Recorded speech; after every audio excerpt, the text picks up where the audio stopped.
দেশ ও বিদেশ থেকে অন্তর্বর্তী সরকারকে ব্যর্থ করার ষড়যন্ত্র চলছে বলে মন্তব্য করেছেন বিএনপির ভারপ্রাপ্ত চেয়ারম্যান তারেক রহমান।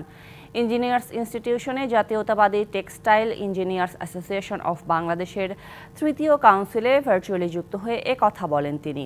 আরও বলেন, বিএনপি ক্ষমতায় গেলে রপ্তানি বাজার সম্প্রসারণে কাজ করবে। জিএসপি সুবিধা আদায় সহ এই সেক্টরে অগ্রাধিকার তালিকায় রেখে আরও কিভাবে নতুন পণ্যের রফতানি বাজার তৈরি করা যায় সেই লক্ষ্যকে সামনে রেখে বিশ্ববাজারে বাংলাদেশ বিএনপির আমদানি রফতানির একটি পরিকল্পনা রয়েছে আমাদের।